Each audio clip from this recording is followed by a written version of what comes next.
Automobile industry అంతా కూడా EV అంటున్నారు. ఈవీకి ఒక పాలసీ తీసుకొచ్చాం. మీరు ఎప్పుడున్నటువంటి ఆలోచన చేశారా?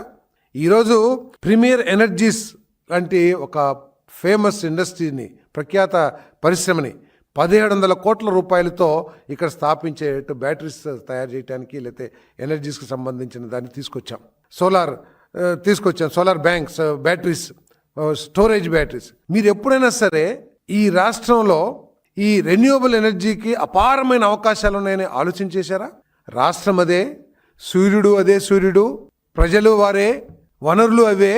కానీ మీరు ఏ రోజైనా సరే ఇంత పెద్ద ఎత్తున రెన్యూవబుల్ ఎనర్జీస్కి అవకాశం ఉందని చెప్పేసి ఆలోచన చేశారని చెప్పేసి అడుగుతా ఉన్నాను. ఈరోజు ప్రీమియర్ ఎనర్జీ కానివ్వండి, లేదా అనేక వేల మెగావాట్లు సంబంధించిన సోలార్ ఇండస్ట్రీ కానివ్వండి, లేదా క్లీన్ ఎనర్జీ పాలసీ కింద మన కంప్రెస్డ్ బయోగ్యాస్ యూనిట్లు కానివ్వండి, లేదా ఇథనాల్ ప్రాజెక్ట్స్ కానివ్వండి, ఇన్ని ప్రాజెక్ట్స్ ఎందుకు వస్తున్నాయి ఒకసారి మీరు ఆలోచన చేసుకోండి అని చెప్పేసి నేను ఈ సందర్భంగా తెలియజేస్తా ఉన్నాను.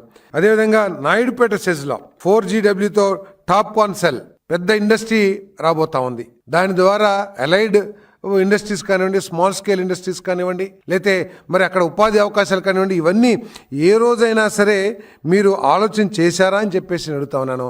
దయచేసి ఇప్పటికైనా సరే అబద్ధాలు మానండి. విషయం చిమ్మే ఒక దుర్వ్యసనం నుంచి బయటికి రావాలని చెప్పేసి కూడా నేను కోరుతా ఉన్నాను. ఈరోజు ఈ ప్రభుత్వం 20 లక్షల ఉద్యోగాల కల్పనే లక్ష్యంగా 7,68 కోట్ల రూపాయలతో పెట్టుబడులు గ్రౌండ్ అయిపోయినాయి. 2027-28 ఆ ప్రాంతంలో ఇవన్నీ కూడా ప్రారంభం కాగానే 7,20,000 మందికి నేరుగా ఉద్యోగ అవకాశాలు వస్తాయని చెప్పేసి మనం చేస్తాను. మరి ప్రభుత్వ రంగంలో కూడా టీచర్స్ కానివ్వండి, హెల్త్ డిపార్ట్మెంట్ కానివ్వండి, పోలీస్ డిపార్ట్మెంట్ కానివ్వండి, ఇవన్నీ కూడా మరి భర్తీ చేస్తున్న విషయాన్ని కూడా ఒకసారి ఆలోచించాలని చెప్పేసి నేను ఈ సందర్భంగా తెలియజేస్తా ఉన్నాను.